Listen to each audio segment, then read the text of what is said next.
ब्रह्मविद्याचार्यवर्येभ्यो ब्रह्मविद्यासम्प्रदायकर्तृभ्यो वंशऋषिभ्यो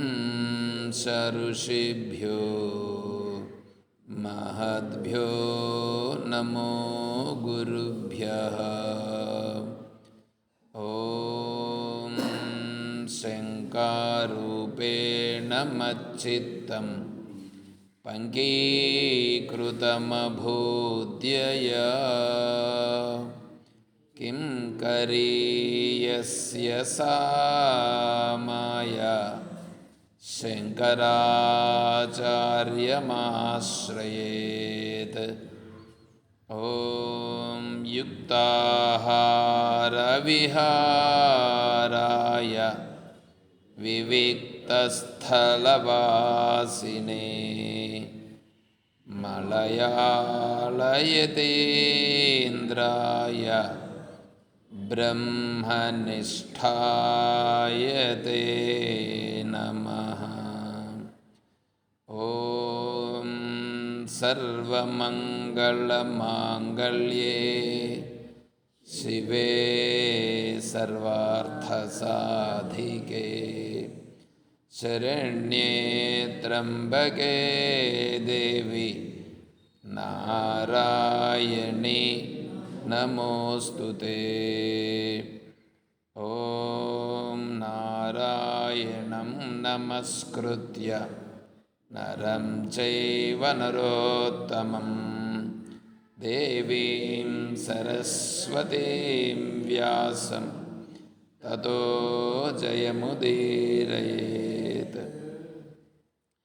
ॐ सहना भवतु सहनौ भुनक्तु सह वीर्यं करवावहै तेजस्विनावधीतमस्तु मा विद्विषावहै।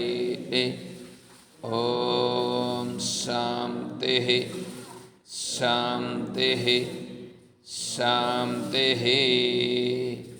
हरिः ॐ तत्सत्।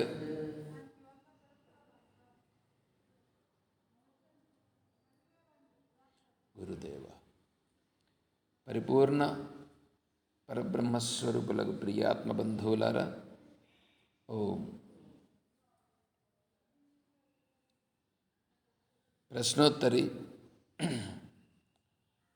ప్రశ్నోత్తరిలో 7వ శ్లోకం. కో వా గురుర్యో హి హితోపదేష్టా శిష్యస్తు కో యో గురుభక్త ఏవా కో దీర్ఘరోగో భవ.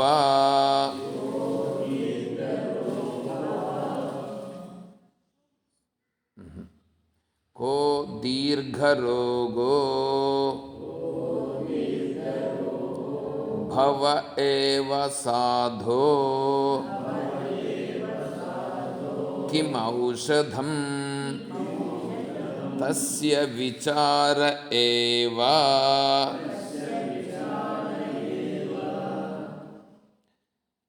గురువు ఎవరు అంటే హితోపదేష్ట. వినిపిస్తుంది కదా అందరికీ?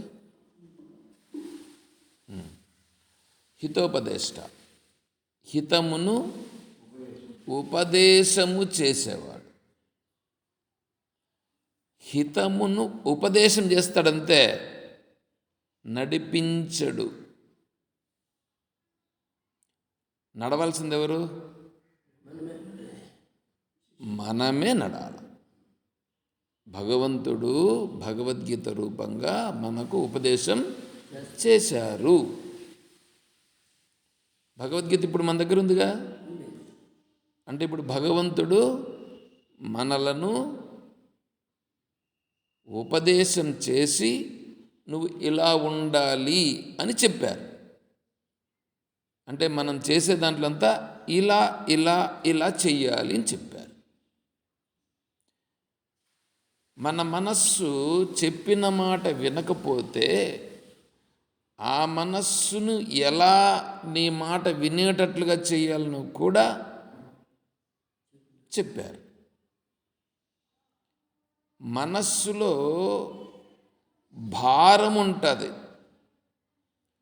మనం చేసే కర్మలు ఉన్నాయే, ఆ కర్మలు కర్మ ఫలితాలు ఉన్నాయే, ఆ కర్మ ఫలితాలు మనస్సులో పెట్టుకొని కర్మ ఫలితాలను కర్మ నుంచి ఇది రావాలి అనేటట్లుగా వాటన్నింటినీ మన మనస్సులో పెట్టుకొని అది భారం మోస్తున్నాం.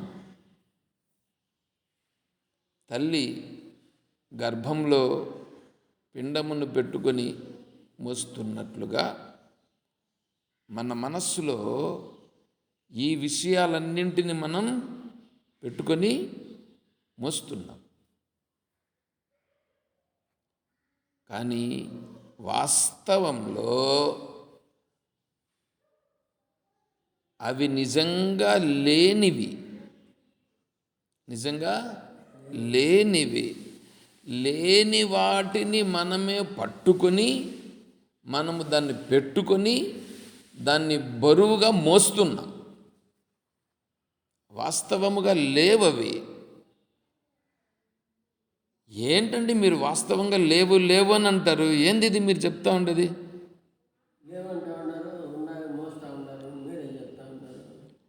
ఉండాయి కదా, ఉండాయి కాబట్టి కదా మేము మోస్తూ ఉన్నాం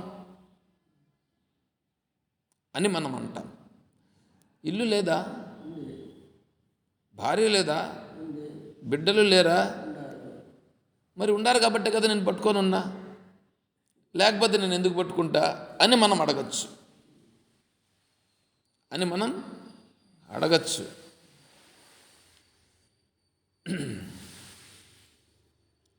దాన్ని ఏమంటున్నారంటే,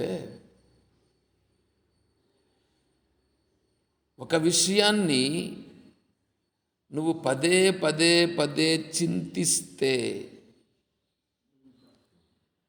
అది దృఢమైపోతుంది నీకు. నువ్వు ఒక మనిషిని పట్టుకొని చూస్తూ వీడు దెయ్యము అని అనుకో. ఒక 10 రోజులు అనుకో. 11 రోజు వాడు నీకు దెయ్యములాగానే అనిపిస్తుంది. అదే నీకు ఒక శత్రువు, నువ్వు ఇప్పుడు అతన్ని, ఇతను నాకు శత్రువు కాదు,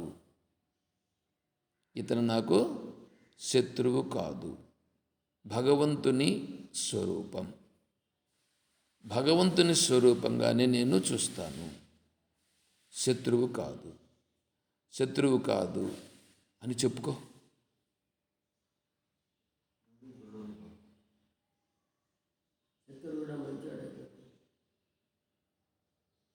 నేను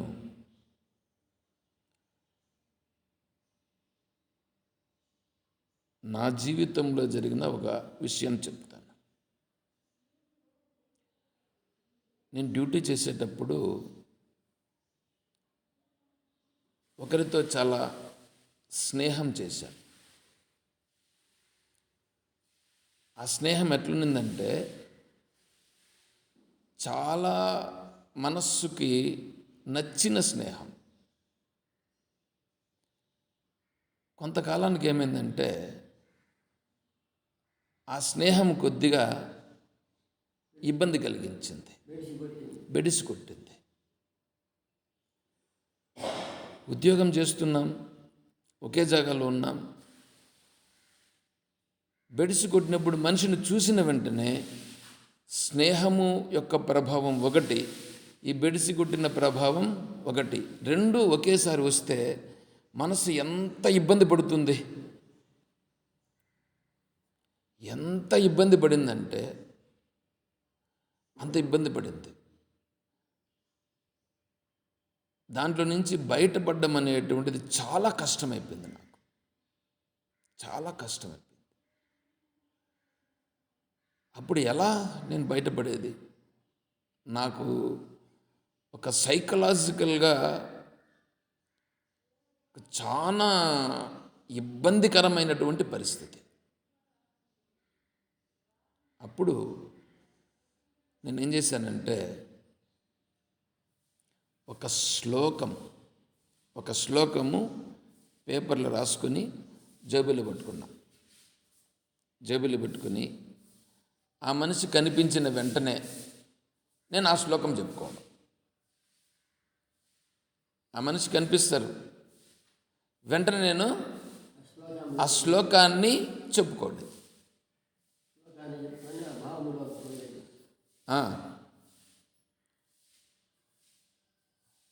ఆ శ్లోకం ఏమిటంటే రావట్లేదే.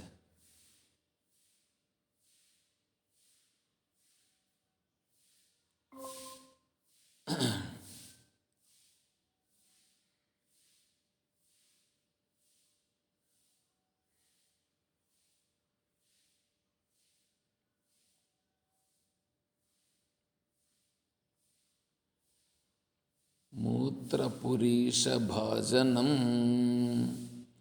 రమంతి మూఢాః నరమంతి పండితాః. ఇవి 2 లైన్లు. ముందర 2 లైన్లు ఇంకోటి ఉన్నాయి.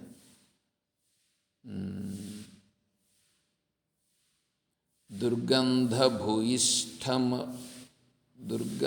భూయిష్ట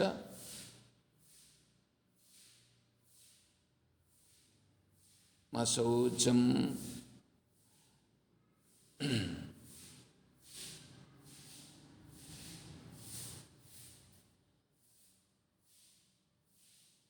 సరే, శ్లోకం వస్తుంది.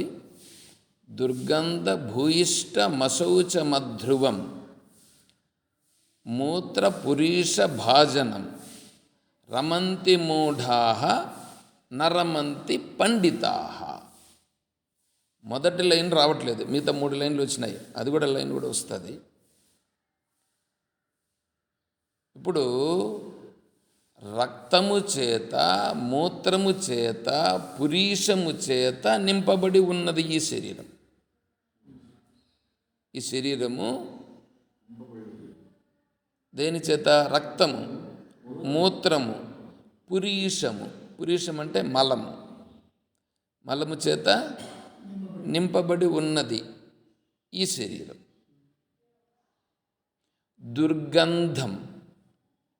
దుర్గంధ భూయిష్ట మశౌచం అధ్రువం. అది దుర్గంధమైనది, అశౌచమైనది, అధ్రువం, ధ్రువము కానిది, నిజం కానిది. దుర్గంధ భూయిష్ట మశౌచ మధ్రువం. దీనిని ఎవరు పట్టుకుంటారు? రమంతి మూఢాః. మూఢులుగా ఉండేవాళ్ళు దీనిని పట్టుకుంటారు. దేనిని? ఈ శరీరాన్ని పట్టుకొని, ఈ శరీరంతో సంబంధాన్ని పెట్టుకొని, ఈ శరీరంతో ఉండేదానికి వాళ్ళు ప్రయత్నం చేస్తారు. నా పండితాః, పండితులుగా ఉండేవాళ్ళు ఇట్లా చెయ్యరు. అర్థమవుతుందా? ఈ శ్లోకము నేను మర్చిపోతానని జేబులో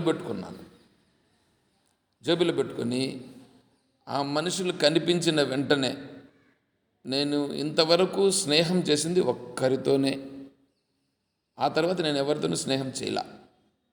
ఎందుకంటే ఎంత స్నేహము చేసినా ఆ స్నేహము కంటిన్యూగా ఉండేటట్లుగా మనం ఉండొచ్చు, కానీ ఎదుటి వ్యక్తులు ఉండరు. వాళ్ళు అలా స్వీకరించరు. తద్వారా మనం ఏమవుతామంటే మనం మళ్ళా ఇబ్బంది పడాల్సి వస్తుంది, మానసికంగా సమస్యలు ఎదుర్కోవాల్సి వస్తుంది. అందువలన నేను ఆ శ్లోకాన్ని పెట్టుకున్నానండి, జేబులో పెట్టుకుని. ఆ మనిషి కనిపించిన వెంటనే నేను ఆ శ్లోకాన్ని తీసుకునేది. ఫస్ట్లో నాకు గుర్తురాదు, తీసి ఆ శ్లోకాన్ని చదువుకుని, ఆ శ్లోకాన్ని చదువుకున్న వెంటనే ఆ భావన ఉండేది కాదు. ఆ భావన ఉండేది కాదు. ఇట్లా కొద్ది రోజులు చేసిన తరువాత, ఎందుకంటే లోపల మనసులో ఆ ప్రభావం అంత ఎక్కువ ఉండింది కదా, ఆ ఎక్కువ ఉండేటువంటిది జారపోవాలంటే అది లైట్గా ఇప్పుడు దూరంగా ఉంటే దానికైతే వేరే, దూరంగా ఉండడం కాదు, దగ్గరగా ఉండాలా, ఉద్యోగం చేస్తూ ఉండాలా.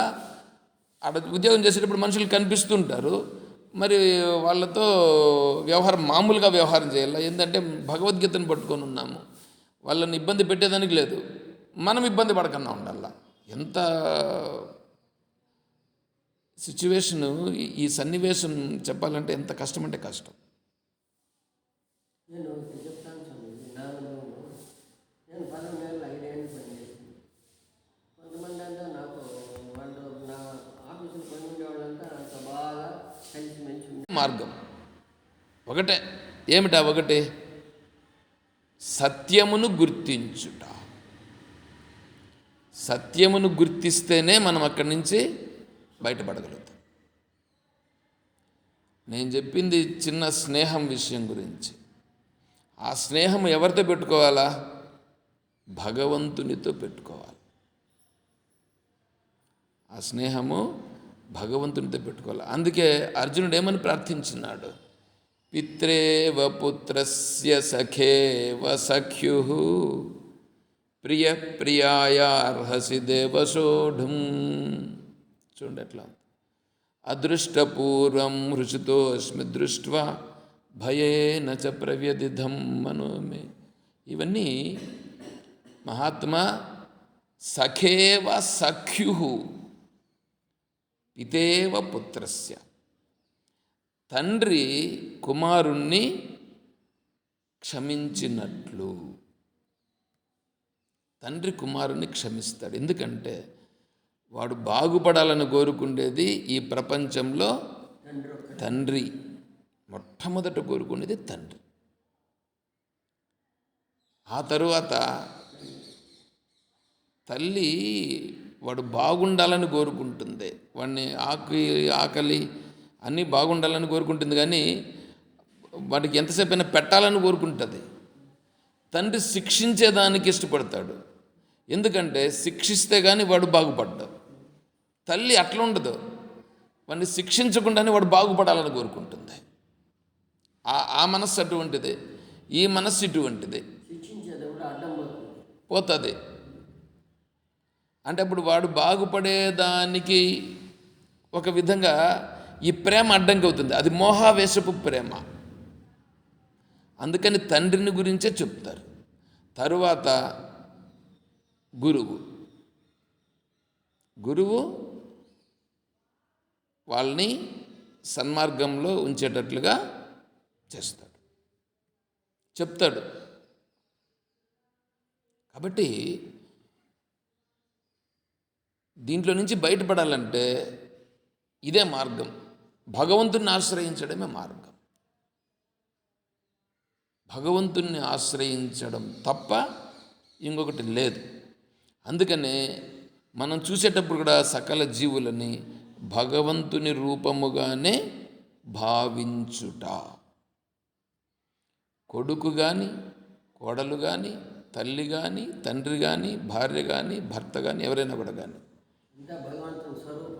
అంతే భగవంతుని స్వరూపంగానే భావించుట. హృదయములో భగవంతుని స్వరూపముగా భావించుట, బయట మాత్రము ఆ బంధములాగా వ్యవహరించుట, నటించుట నాటకం. శ్రీకృష్ణుడు కాదు నాటకం ఆడేది, ఆ నాటకం ఆడాల్సింది ఎవరు? మనమే. లోపల నేను ఈశ్వర స్వరూపము, మీరందరూ కూడా ఈశ్వర స్వరూపాలతో నేను వ్యవహారం చేస్తున్నాను, కానీ ఇక్కడ నేను కొడుకుగా ఉన్నాను, నువ్వు తల్లిగా ఉన్నావు, నువ్వు తండ్రిగా ఉన్నావు, మీ అందరితో నేను అలా చేస్తున్నాను. అయితే చేసేటప్పుడు శాస్త్రం చెప్పినట్లుగా నేను చేస్తాను. చూడట్లు ఉండదు. శాస్త్రానికి మాత్రమే నేను కట్టుబడి ఉంటాను. ఎప్పుడైతే ఈ భావన వస్తుందో అప్పుడేమవుతుంది తెలుసా? నువ్వు చిన్నగా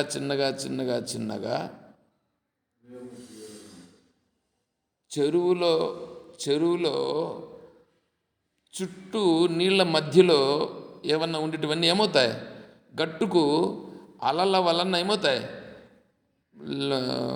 ఎగిరి ఎగిరి ఎగిరిగి గట్టుకు వస్తాయి. నెట్టుకొని వచ్చేస్తాయి. ఆ తేలికైన పదార్థాలన్నీ ఉంటాయి కదా. ఇప్పుడు నువ్వు ఒక బెండు నేసినావు అనుకో, ఇసిరి బెండు నేస్తే ఏమవుతుంది, అది మధ్యలో గేసావు, మధ్యలో ఉంటుంది అదే. గడబట్టి వచ్చేస్తుంది. ఎందుకు? అది తేలిక. ఆడి ఆడి ఆడి ఆడి ఆడి అది రాదు, ఈ నీళ్ళే దాన్ని తోసేస్తాయి. నీళ్ళే ఆడి ఆడి తోసేస్తాయి. ఆ విధంగా మనం కూడా భగవద్భావనతో ఉంటే అవే ఏం చేస్తాయి, ఆడాడి నిన్ను వారగా తోస్తాయి. వారగా అంటే నిన్ను భగవంతునికి సరిపెట్టగలిగా నిన్ను తోస్తాయి, వారగా వచ్చేస్తాయి. అంటే దాంట్లో మునగదు, మునిగేదానికి లేదు. సంసార సాగరం ఘోరం. సంసార సాగరం, సంసారం అనేది సాగరం. సముద్రం. అటువంటి సాగరంలో ఉంటే కూడా, ఘోరమైన దాంట్లో నుంచి ఉంటే కూడా, తర్తుమిచ్చతి యో నరః. తర్తుం, దాంట్లో నుంచి నువ్వు బయటపడిపోవాలని అనుకుంటే, ఇచ్చతి యో నరః, ఎవడైతే అనుకుంటున్నాడో వాళ్లకు గీతానావం సమాసాద్య. గీత పడవ పారం యాతి సుఖేన. సుఖంగా అవన్నేమీ ఇబ్బంది లేకుండా పడవలో ఎక్కించుకొని దాంట్లో నుంచి గట్టుకు చేరుస్తుంది. ఏది? భగవద్గీత. భగవద్గీత. అందుకే గీతామాత. గీతామాత. గీతామాత ఇప్పుడు మనకు ఉపదేశం చేస్తున్నది. ఉపదేశం చేయడం వరకే, దాన్ని పాటించి ఆచరించాల్సింది మనమే. అందుకే ఉపదేష్ట, గురువు ఉపదేష్ట, అంతే, చేసేవాడు మాత్రమే. కాబట్టి దాన్ని పట్టుకొని మారాల్సింది మనమే. ఏ గురువుని ఆశ్రయిస్తావనేది నీ పైన ఆధారపడుతుంది. అందుకే వీళ్ళు ఇప్పుడు అచల గురువుల దగ్గర కొంతమంది పోతారు, ఇంకొంతమంది ఏందో త్రైత, ఇంకొంతమంది ఏందో యోగా, ఏంటంటూ పోతుంటారు.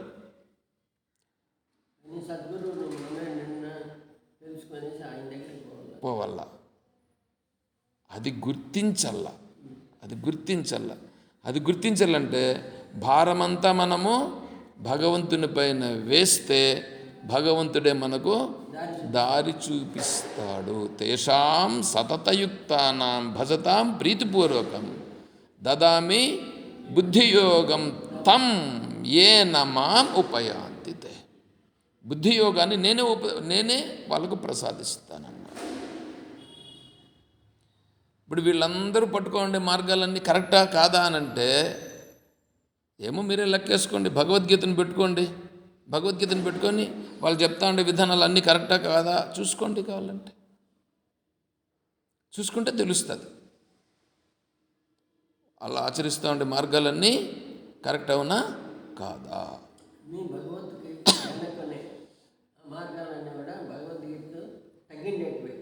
వాళ్ళు చెప్పేది కూడా భగవద్గీతనే చెప్తారు. మళ్ళా ఇప్పుడు త్రైత సిద్ధాంతములు చెప్పేదేదే భగవద్గీతే, అసలు సిద్ధాంతములు చెప్పేదేదే భగవద్గీతే,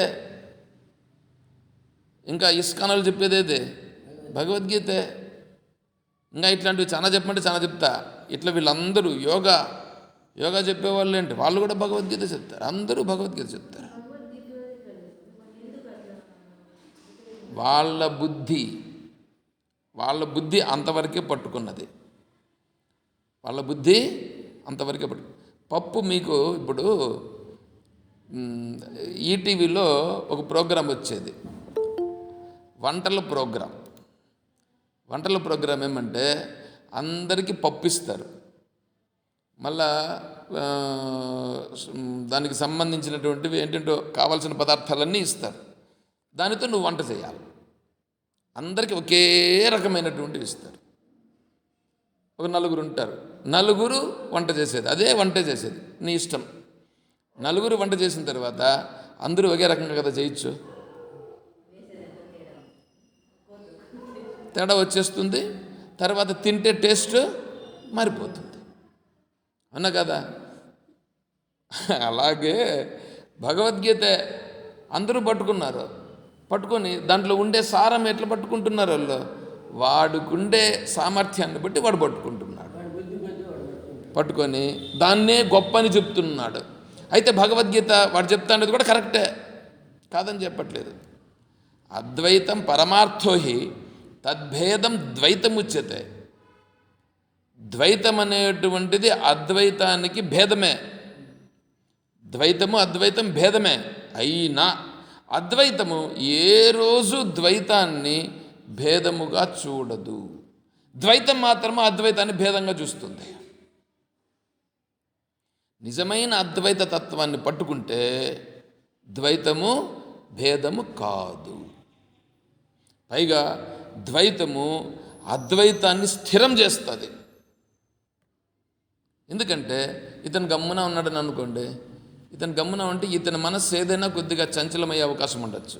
అదే ఒక మనిషి కనిపించినాడని అనుకో, మనిషి కనిపించిన వెంటనే ఆ మనిషి ఎవరు? ఈశ్వరుని స్వరూపం. ఈశ్వరుని స్వరూపం కనిపించే ఈశ్వరుని యొక్క వైభవం ఎలా ఉందబ్బా, ఈశ్వరునితో నేను ఎలా మాట్లాడుతున్నానబ్బా, ఈశ్వరునితో నేను ఈశ్వర భావన వచ్చేసిందని అనుకో. ఇప్పుడు ఏమైంది? ఇప్పుడు వీడి మనసులో ఉండేది ఏమైంది? వీడి మనసులో ఉండే బాధ అది తొలగిపోయి ఈ ఈశ్వర భావనలో వెళ్ళిపోతాడు. అప్పుడు ద్వైతమే కదా వీడు వచ్చింది. ద్వైతము నీకు సహకరించిందా లేదా నిన్ను తక్కువ చేసిందా? సహకరించి నిన్ను ముందుకు పెట్టేస్తుంది. కాబట్టి శాస్త్రాన్ని అలా పట్టుకోవాలి. తేషాం ఉభయతాద్వైతం తేనాయం న విరుధ్యతే, తేనాయం న విరుధ్యతే. అద్వైతానికి ద్వైతము ఎప్పుడు భేదము కాదు. సరే, ఇప్పుడు గురువు ఉపదేష్ట. సద్గురువును పట్టుకుంటే సద్భావాలన్నీ కలుగుతాయి, సన్మార్గంలో ప్రయాణం చేస్తాడు. కాబట్టి అది గురువుని గురించి చెప్తే ఇంక చెప్పుకుంటూ పోతే ఎంతో ఇదవుతుంది. గురువు అనేటువంటి వాడు తెలిసి ఉండాలి, సక్రమంగా సురత్రియుడు బ్రహ్మనిష్ఠుడై ఉండాలి. ఆచినోతి చ శాస్త్రాన్ని ఆచార్య స్థాపయత్యపి స్వయం ఆచరతే తస్మాత్ ఆచార్య ఉచ్యతే. అందువలన అతను ఆచార్యుడు అని చెప్పడం జరుగుతుంది. అంటే అతనికి తెలిసి ఉండాలి. శిష్యుడు ఎవరైనా అడిగినప్పుడు వాళ్ళ సమస్యకు పరిష్కారం చెప్పగలిగి ఉండాలి, చూపించగలగాలి, ఆ సామర్థ్యం ఉండాలి. తర్వాత బ్రహ్మనిష్ట కూడా ఉండాలి, బ్రహ్మనిష్ట ఉండాలి. ఆ తర్వాత అడిగిన సంశయాలకు సమాధానాలను చెప్పి దాన్ని తొలగించగలిగే సామర్థ్యం కూడా శాస్త్ర పద్ధతిలో తెలిసి ఉండాలి. అతను గురువు, అతను సద్గురువు. సరే, సద్గురువు గురించి అక్కడికి ఉండని, ఎంతసేపు అక్కడే ఉంటే మళ్ళీ మనం ముందుకు కూడా పోవాలి కదా. తర్వాత శిష్యస్తుకో. ఇప్పుడు మళ్ళీ తర్వాత ప్రశ్న, శిష్యస్తుకో, శిష్యుడు ఎవరు? ఇంతవరకు గురువుని గురించి చెప్పినారు. శిష్యుడు అంటే గురువు అంటే ఉపదేశం చేసేవాడు. శిష్యుడు ఎవరు? ఎవడబ్బా శిష్యుడు? ఇప్పుడు మనమందరూ శిష్యులు అవునా కాదా తెలుసుకోవాలి కదా. ఇప్పుడు ఇక్కడ శిష్యస్తుకో యో గురు భక్త ఏవా. గురు భక్త ఏవా. గురు భక్తుడు శిష్యుడు. గురువుకు భక్తుడు శిష్యుడు. గురువు గారికి భక్తుడు శిష్యుడు. గురువు గారికి భక్తుడు. భక్తుడు అంటే ఇప్పుడు ఏంటి? గురు భక్తుడు అంటే ఏంటి అనేది ఇంకా మనం విచారం చేసి తెలుసు. భక్తిగా సేవించేటువంటి వాడు శిష్యుడు. గురువును భక్తితో సేవించేవాడు. కూర్చొని పెట్టి కాళ్ళు కడిగి పసుపు కుంకుమ పెట్టి పూలమాల వేసి పూలతో సేవించేవాడా? అట్లంతా లేదు. గురువు మాట చెప్పింది విని ఆ రకంగా నడుచుకునేవాడు రోజు కాలు గడగక్కర్లా, పూలు పెట్టక్కర్లా, పసుపు కుంకుమ పెట్టక్కర్లా, ఏమి చేయక్కర్లా. ఆయన చెప్పిన దారిలో నడిస్తే చాలు. అతడు శిష్యుడు. ఇప్పుడు శంకరాచార్య స్వామి జయంతి వస్తుంది. శంకర జయంతి, గురు పూర్ణిమ వస్తాయి కదా, మాఘ పూర్ణిమ, గురు పూర్ణిమ, శంకర జయంతి, వైశాఖ పంచమి, ఇట్లా వస్తాయి. అప్పుడు ఏం చేస్తారు వీళ్ళు? అప్పుడు శంకరాచార్య స్వామి వారికి విగ్రహం పెట్టి అభిషేకం చేసి ఊరేగిస్తారు. అంతే కదా చేస్తారు.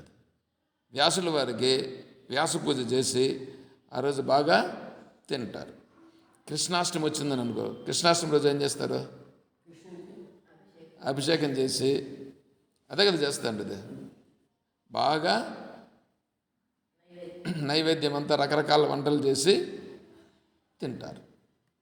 ఏమంటే కృష్ణుడు ఎప్పుడైనా నాకు 21 రకాల వంటలు చెయ్యండి అని చెప్పినాడా? 108.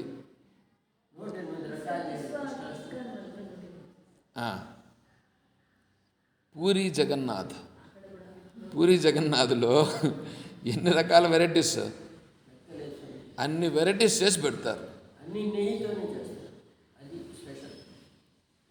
సరే, ఇప్పుడు అవన్నీ గొప్పని అనిపిస్తుంది కదా మనకి. ఇప్పుడు ఇక్కడ గురు భక్త ఏవానంటే ఇప్పుడు మీరు చెప్పింది అది సరిపోయినా? ఇప్పుడు మీరు చెప్పారు కదా, మీరు చెప్పిన దానికి ఆడ చేస్తూ ఉండేదానికి సరిపోయిందా? వాళ్ళ మనసుకి అట్లా చేయాలనిపించింది, పవిత్రంగా నెయ్యితో చేయాలనిపించింది, అట్లా చేస్తున్నాడు. వాడు దాంట్లో సంతోషపడతా ఉన్నారు. ఓకే, గొప్పది అలా చేయుటయా, ఇలా చేయుటయా? నువ్వు చెప్పావు కదా, నువ్వు చెప్పినట్లు చేయడం గొప్పనా, అలా చేయడం గొప్పనా? అది అందరికీ గొప్ప చేయడానికి సాధ్యం కాదు. ఏది? నెయ్యితో ఎప్పుడు దేవుడికి ప్రసాదాలు చేసి చేయడం అనేది అది సాధ్యమైన పని కాదు. అక్కడ సాధ్యమైంది అంతే, అన్నింటి వల్ల సాధ్యం కాదు. ఇంకా ఎన్నో గుళ్ళు ఉన్నాయి అక్కడంతా. సరే మనం అనుకుందాం. ఇప్పుడు నేను అడుగుతానేది ఏమంటే, ఇప్పుడు గొప్పదేదో దాన్ని తెలుసుకుంటే దానిని మనం పట్టుకోవాలా? ఏమండి? గొప్పదేదో తెలుసుకోవాలి కదా. గొప్పదేదో తెలుసుకుంటే దానిని మనం పట్టుకొని ఆ మార్గంలో పోవాలి కదా. అది మనకి చేత అయితే పోవాలి, చేత కాకపోతే తెలుసుకొని ఉండాలి. నేను అందుకే అడుగుతా ఉండేది. నేను అందుకే దాన్ని గుర్తిస్తే, ఇప్పుడు బంగారము వెండి 2 ఉన్నాయండి, వజ్రాలు 3 ఉన్నాయి. మనము షాపుకు పోయి బంగారు ఉంది, వెండి ఉంది, వజ్రాలు ఉన్నాయి, ఇంకోటి ఏంటి, డైమండ్స్ ఉన్నాయి. డైమండ్ వజ్రాలు ఒకటే. ఇంకోటి ఏదో ప్లాటినం ఉంది, ప్లాటినం, అవి ఉన్నాయి.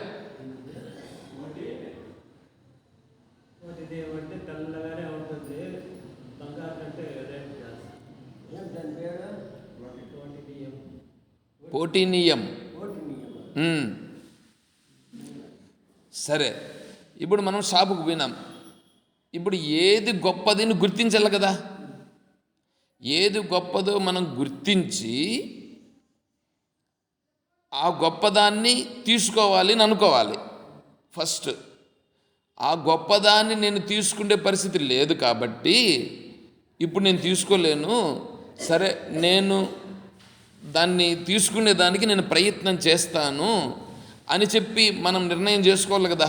ప్రస్తుతానికి ఏదో తీసుకుంటున్నాను, దీంతో నేను సంతృప్తి పడుతున్నాను, ఆ గొప్పదాన్ని నేను ఎలాగైనా తీసుకోవాలి అని ఉండాలి కదా మనసులో.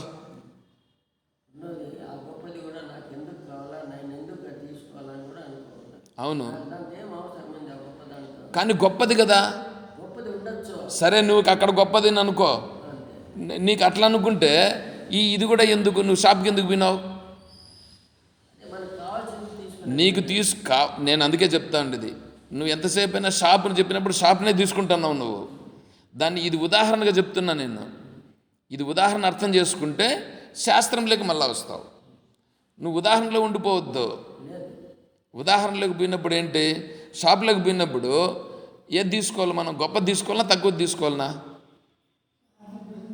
గొప్పది తీసుకోవాలనిపిస్తుంది.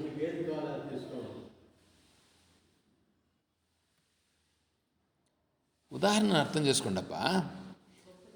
ఇప్పుడు నువ్వు షాప్లోకి పోయినావు, ఊరికి పోతాము, పోతే కూడా బాగుండేది ప్యాంటు స్లాగ్ తీసుకోవాలనుకుంటాము కదా, బాగుండేదే తీసుకోవాలనుకున్నావు కదా, బాగలేని దాన్ని తక్కువ దీన్ని తీసుకోవాలని అనుకోవు కదా వద్దనుకుంటాము. కదా.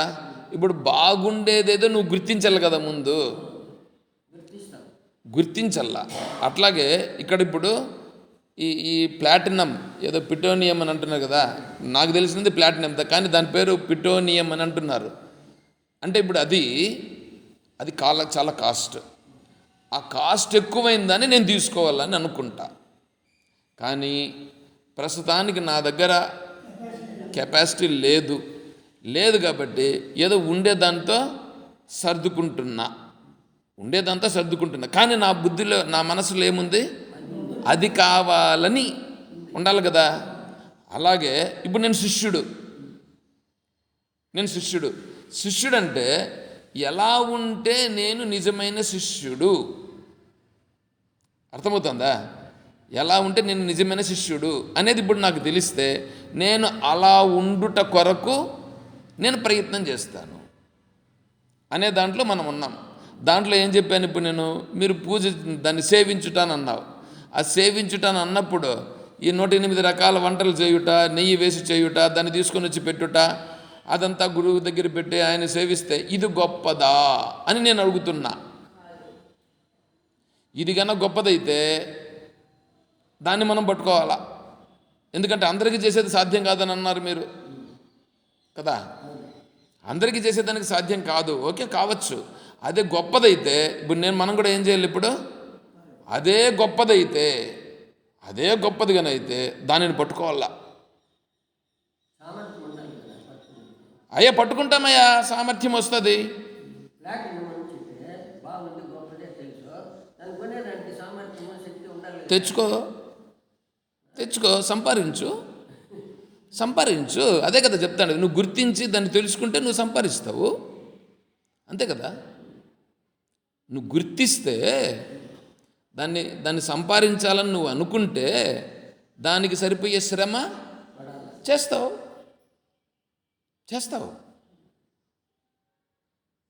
అవునా కదా. నువ్వు దాన్ని గుర్తించకుండానే ఉంటే దానికి సరిపోయే శ్రమ ఏం చేస్తావు? శ్రమ అనేది లేదు. కాబట్టి గుర్తించు.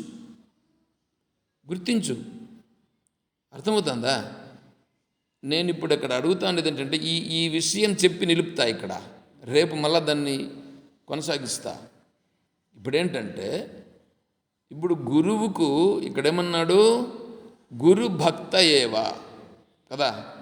గురు భక్త ఏవా, శిష్యుడంటే గురు భక్త అనంటే గురువును సేవించుట అనే అర్థంలో మీరు చెప్పారు. ఓకే, కరెక్టే. గురువును సేవించుటయే కరెక్టే.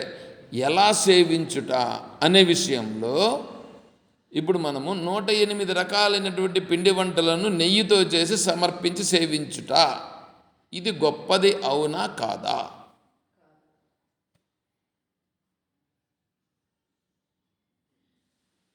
వాళ్ళేమో కాదంటున్నారు. చెప్పేదానికి గొప్పదే కాదని చెప్పట్లే, నడుచుకునేదానికి సాధ్యం కాని పని. తప్పు, 100% తప్పు. ఎందుకంటే నీ మనస్సు దానిని స్పష్టముగా గ్రహించుటలేదు అని అర్థం. ఎందుకంటే 108 రకాలు కాదు, 1008 రకాలు చేసావు అని అనుకో. 1008 రకాల వంటలు చేసావు, నెయ్యితో చేసావు, బాగానే ఉంది. ఇన్ని రకాలైన వంటలు చేసినా ఇవన్నీ ఏంటివి? లౌకిక విషయాలేనా, అలౌకిక విషయాలా?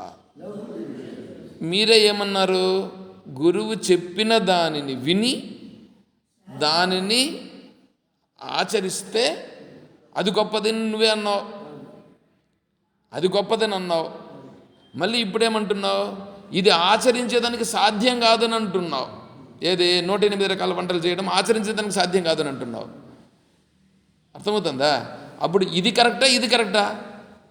ఎందుకంటే నీ మనస్సులో 2 విషయాలు వచ్చి ఆ 2 అంశాలలో ఇది చాలా తక్కువైపోతుంది. ఏది గురువు చెప్పినట్లు విని గురువు చెప్పినట్లు ఆచరించేది అనేటువంటిది తక్కువైపోతుంది. 108 రకాల వంటలు నెయ్యితో చేసి పెట్టుట అనేటువంటిది ఎక్కువైపోతూ ఉంది. ఇక్కడ యాక్చువల్గా ఏంటంటే మీకు అర్థం కావడం కోసం నేను దాన్ని వివరించే ప్రయత్నం చేస్తున్నా. అవునా? ఇక్కడ అర్థం కాలేదే.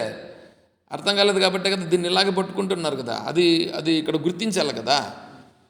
అప్పుడు ఇది ఎక్కువ అని అన్నప్పుడు ఏమవుతుందంటే గురువు చెప్పిన దానిని, గురువు చెప్పినటువంటి దాన్ని ఆచరించడం అనే దానికంటే 108 రకాల వంటలు చేసి ఏదో అలంకారాలు చేసి అవంతా చేసి పెట్టుట అనేటువంటిది గొప్పది అనే భావన వచ్చినప్పుడు ఏమవుతుందంటే గురువు దగ్గర ఉండి సేవ చేస్తూ ఉన్నా కూడా ఆ 108 రకాల వంటలు చేయలేదే, ఆ 108 రకాల వంటలు పెట్టలేదే, అది గొప్ప కదా అనే భావన వస్తుంది. అర్థమవుతుందా? దానివల్ల నీకు జ్ఞానం కలగదు. ఆ భావన ఎందుకు తెచ్చుకోవాలా? వద్దు, మనకి గురువు చెప్పేదే విందాము. ఆ భావన ఎప్పుడో చూసుకున్నాము, అయిపోయింది. ఆ భావన గొప్ప అని ఎప్పుడు ఎందుకు తెలుసుకోవాలా? తెలుసుకునేది వదిలేయాల. నేను ఇక్కడ చెప్తున్నా, బాధపడకూడదు, కోప్పడకూడదు. లేదు స్వామి, కోపము బాధ ఎందుకు? చూడండి, మహర్షి సద్గురు మలయాళ స్వామి వారు తపస్సు చేసుకుంటున్నారు. తపస్సు చేసుకుని స్నానానికి పోతున్నారు. స్నానానికి పోతుంటే అందమైన యువతి, అడవి అందమైన యువతి బట్టలు లేకుండా నగ్నముగా ఎదురుగా నిలబడి ఎదురుగా వస్తున్నది. స్వామిని చూస్తూ నవ్వుతూ వస్తున్నది. ఎట్లుంటుంది పరిస్థితి?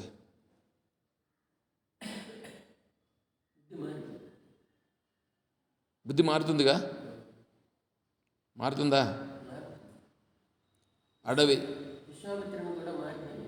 అడవి ఒంటరి ప్రదేశం, అందులో స్త్రీ యవ్వనంలో ఉంది, బట్టలు లేకుండా నగ్నంగా ఉంది, చూస్తూ నవ్వుతూ వస్తుంది. ఈ సన్నివేశం ఎదురవుతుందని ఎప్పుడైనా ఊహించి ఉంటారా?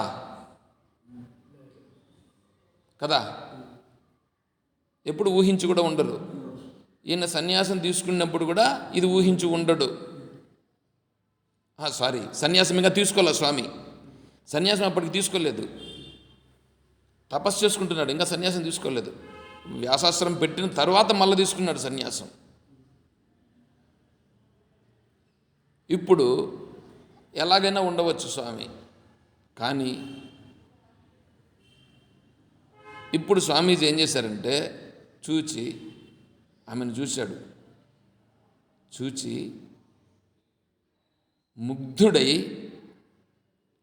అక్కడి నుంచి అలాగే సాష్టాంగ ప్రణామం చేసి, అమ్మా నన్ను అనుగ్రహించడానికి ఇలా వచ్చారా అని అడిగాడు. అప్పుడు ఆవిడ, నాయన ఈ వనదేవతను నేను నీ మనస్సులో ఏమి కల్మషం ఉందా లేదని పరీక్షించడానికి వచ్చినానని చెప్పి ఆవిడ వెళ్ళిపోయిందట. ఇది నాకు తెలియదు, నేను చూసింది కాదు ఇది. ఎందుకు చెప్తున్నానంటే ఇప్పుడు ఒకవేళ ఇది గొప్పది అనే భావన గన ఒకవేళ స్వామికి ఉంటే మనస్సులో, ఆ స్త్రీతో సంబంధం పెట్టుకొని ఉండేవాడు. ఈ భావన వచ్చి ఉండేది కాదు. అవునా? అలాగే 108 వంటలు చేస్తే గొప్పది అనే భావన నీ మనస్సులో ఉంటే, రేపొద్దునే నీకు అవకాశం వస్తే అప్పుడు నువ్వేం చేస్తావు? 108 వంటల బదులు 1008 వంటలు చేసి నువ్వు పెడతావు. నీ భావనలు నాకు అవకాశం లేదు కాబట్టి నేను చేయలేదని నువ్వు అనుకుంటున్నావు. నాకు అవకాశం లేదు కాబట్టి నేను స్త్రీని పట్టుకోలేదని ఈయన అనుకుంటున్నాడు. అవకాశం వచ్చింది. అవకాశం వచ్చినప్పుడు వదులుకోడు. దీనికంటే ఇంక నేను చెప్పలేను. ఎందుకంటే ఇంక నీ మనస్సుని ఇంక మార్చడానికి నేను దీనికంటే ఇంక ఎక్కువ ప్రయత్నం చెయ్యను. వేరే ఉదాహరణలు కూడా చెప్పను. నేను ఇక్కడికి కత్తిరించేస్తాను. కాబట్టి యోగ్యత ఉంటే గ్రహించండి, యోగ్యత లేకపోతే విడిచిపెట్టేయండి. గురు శాస్త్ర వాక్య పరిపాలన అనే దానికంటే మించినది ఈ సృష్టిలో ఇంకొకటి లేదు. గురువాక్యం బ్రహ్మస్థానే కృతం పాపం. బ్రహ్మస్థానే అంటే ఈ సకల జగత్తులో నువ్వు ఏదైనా ఒకవేళ పాపాలు చేసి ఉంటే అది నువ్వు బ్రహ్మగారి దగ్గరికి వెళ్ళి క్షమాపణ చెప్పుకొని బ్రహ్మగారి దగ్గర నువ్వు సేవ చేస్తే ఈ పాపాలన్నీ బ్రహ్మస్థానంలో వినశ్యతి, నశించిపోతాయి.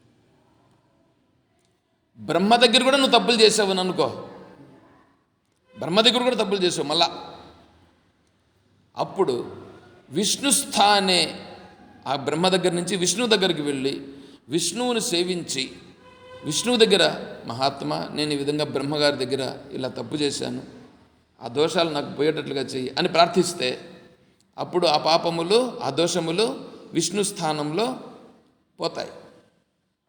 ఒకవేళ విష్ణు స్థానంలో కూడా మళ్ళా పాపాలు చేశావు, విష్ణు స్థానే కృతం పాపం శివస్థానే వినశ్యతి. శివుని దగ్గరికి వెళ్ళి పరమేశ్వరుని ఆశ్రయించి హే పరమేశ్వర నేను విష్ణువు గారి దగ్గర కూడా తప్పులు చేశానప్పా, నా తప్పులను మన్నించు అని శివస్థానంలో ప్రార్థిస్తే ఈ దోషాలన్నీ కూడా పరమేశ్వరుడు అనుగ్రహము కరుణాసముద్రుడై దాన్ని కూడా క్షమించేసి, ఆ శివస్థానంలో కూడా మళ్ళా నువ్వు తప్పులు చేశావు, అక్కడ కూడా తప్పులు చేశావు, దాన్ని క్షమించాలంటే అవి పోవాలంటే గురుస్థానే వినశ్యతి. ఎక్కడ? గురువు దగ్గరికి వెళ్ళి గురువుని సేవించి గురువు చెప్పినట్లుగా ఆచరించి ఆ గురువు యొక్క ఉపదేశములను పాటించి గురువు చెప్పిన ప్రకారంగా మనం నడిస్తే ఆ దోషము కూడా పోతుంది. శివుడు కూడా క్షమించేస్తాడు. బ్రహ్మదేవుని దగ్గర చేసినటువంటిది, విష్ణు స్థానంలో చేసినటువంటిది, శివస్థానంలో చేసినటువంటి అన్ని పాపములు కూడా గురువు స్థానంలో పోతాయి.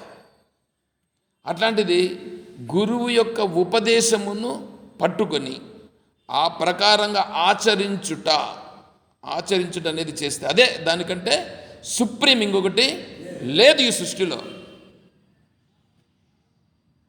నువ్వు నెయ్యి కాదు, ఇంకా పిండాకుడు కాదు, ఏదన్నా కానీలే, ఎన్ని కోట్ల వజ్రాభరణాలు కానీలే, తిరుమల వెంకటేశ్వర స్వామి అంతా నువ్వు పోసేసినావు అనుకో వజ్రాలతో, అవన్నీ కూడా గురుపాదము దగ్గర లెక్కే లేదు. శరీరం స్వరూపం తథావా కళత్రం యశశ్చారు చిత్రం ధనం మేరుతుల్యం. ధనం మేరుతుల్యం, మేరు పర్వతమంత ధనము. మనశ్చేన్న లగ్నం గురోరంగ్రి పద్మే తతకిం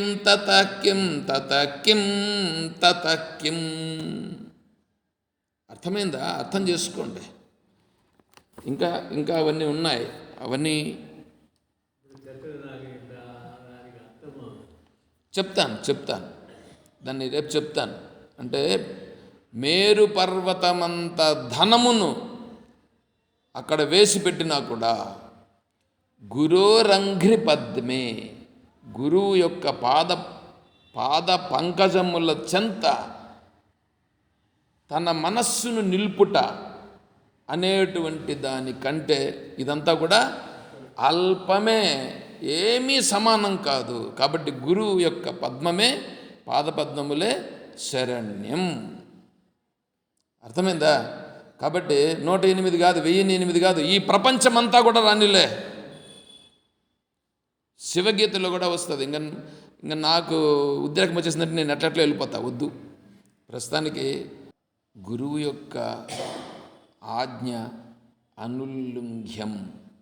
అనుల్లంఘ్యం.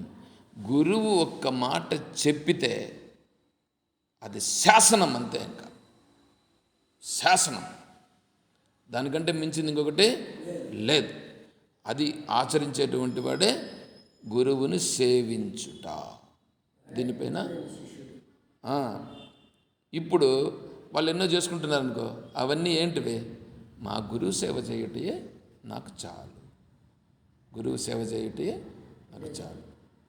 అన్నీ చేయాలనా కర్లేదు అనేది మనం గ్రహించాలి.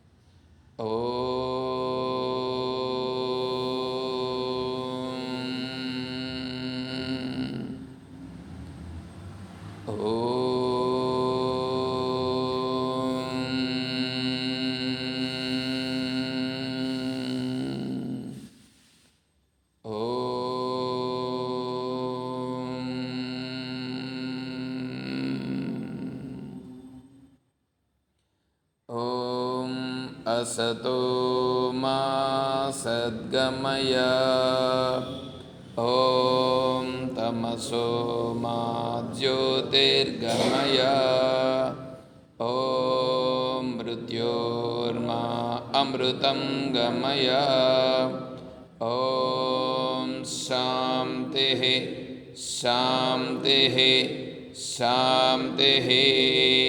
हरेः ॐ तत्सत्। ओम सर्वं श्री सद्गुरुचरणारविंदार्पणमस्तु। ओम जय बोलो श्री कृष्ण परमात्मा की जय, बोलो गीता माता की जय, बोलो भक्त मंडली की। हर नमः पार्वती पतये। जय सीताराम। हरि ओम तत्सत्। ओम हरि ओम श्री गुरुभ्यो।